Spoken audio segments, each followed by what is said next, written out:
Hey everyone. Today we are at chapter 11 in the book of Daniel. I'm going to jump right in.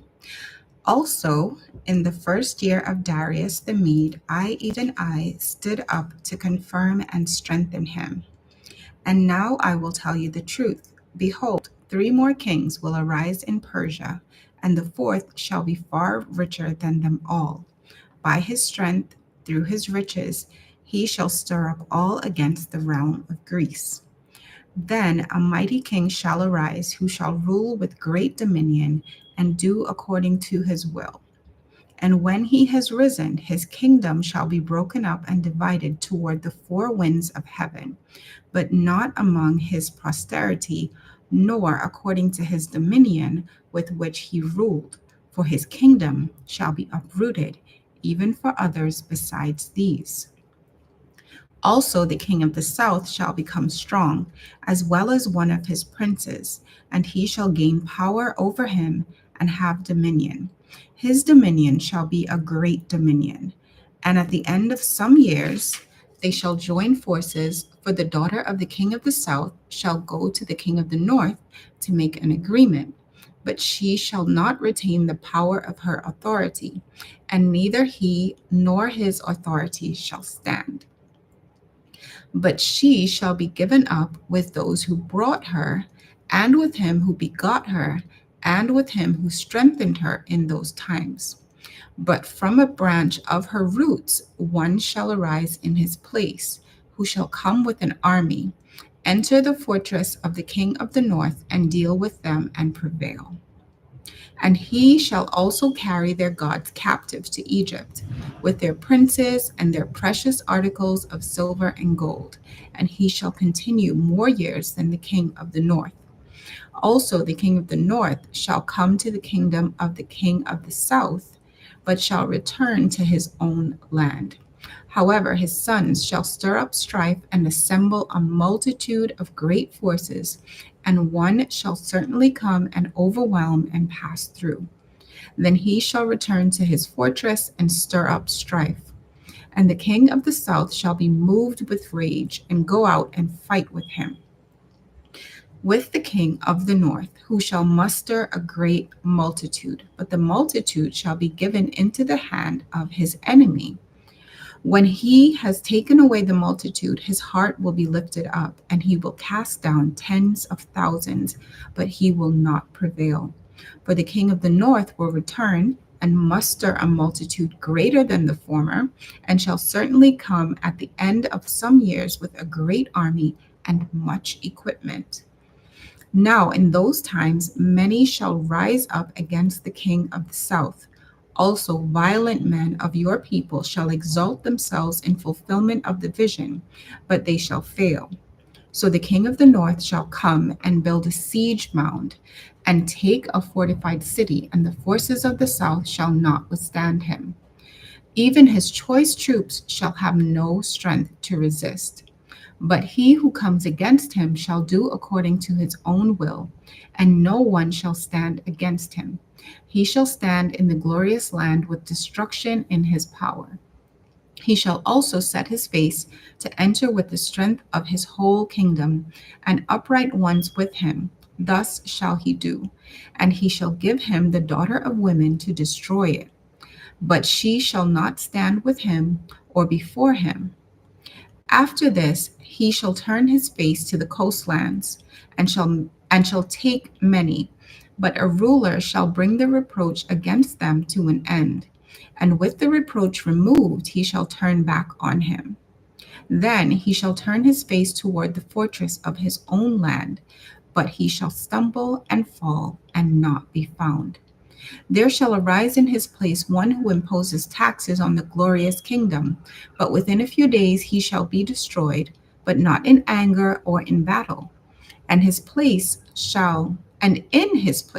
shall arise a vile person, to whom they will not give the honor of royalty, but he shall come in peaceably and seize the kingdom by intrigue. With the force of a flood, they shall be swept away from before him and be broken.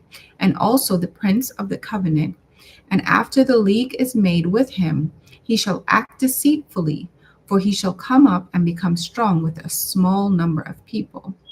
He shall enter peaceably, even into the richest places of the province, and he shall do what his fathers have not done, nor his forefathers. He shall disperse among them the plunder, spoil, and riches, and he shall devise his plans against the strongholds, but only for a time.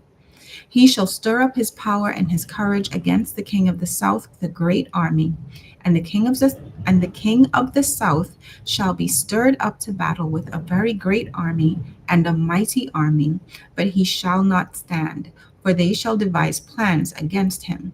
Yes, those who eat of the portion of his delicacies shall destroy him. His army shall be swept away, and many shall fall down slain. Both these kings' hearts shall be bent on evil, and they shall speak lies at the same table, but it shall not prosper, for the end will still be at the appointed time. While returning to his land with great riches, his heart shall be moved against the holy covenant, so he shall do damage and return to his own land. At the appointed time he shall return and go toward the south, but it shall not be like the former or the latter. For ships from Cyprus shall come against him. Therefore he shall be grieved and return in rage against the holy covenant and do damage. So he shall return and show regard for those who forsake the holy covenant, and forces shall be mustered by him, and they shall defile the sanctuary fortress, and they shall take away the daily sacrifices, and place there the abomination of desolation. Those who do wickedly against the covenant he shall corrupt with flattery. But the people who know their God shall be strong and carry out great exploits. And those of the people who understand shall instruct many. Yet for many days they shall fall by sword and flame, by captivity and plundering. Now when they fall, they shall be aided with a little help, but many shall join with them by intrigue. And some of those of understanding shall fall, to refine them, purify them, and make them white until the time of the end, because it is still for the appointed time. Then the king shall do according to his own will. He shall exalt and magnify himself above every god, shall speak blasphemies against the God of gods, and shall prosper till the wrath has been accomplished, for what has been determined shall be done. He shall regard neither the God of his fathers nor the desire of women, nor regard any God, for he shall exalt himself above them all. But in their place he shall honor a God of fortresses, and a God which his fathers did not know, he shall honor with gold and silver, with precious stones and pleasant things. Thus he shall act against the strongest fortresses with a foreign God, which he shall acknowledge and advance its glory, and he shall cause them to rule over many and divide the land for gain. At the time of the end, the king of the south shall attack him, and the king of the north shall come against him like a whirlwind, with chariots, horsemen, and with many ships, and he shall enter the countries, overwhelm them, and pass through. He shall also enter the glorious land, and many countries shall be overthrown, but these shall escape from his hand: Edom, Moab, and the prominent people of Ammon. He shall stretch out his hand against the countries, and the land of Egypt shall not escape. He shall have power over the treasures of gold and silver, and over all the precious things of Egypt. Also the Libyans and Ethiopians shall follow at his heels. But news from the east and the north shall trouble him. Therefore he shall go out with great fury to destroy and annihilate many. And he shall plant the tents of his palace between the seas and the glorious holy mountain. Yet he shall come to his end, and no one will help him. Daniel chapter 11. Thank you for joining me, and I'll see you tomorrow for the final chapter of Daniel chapter 12.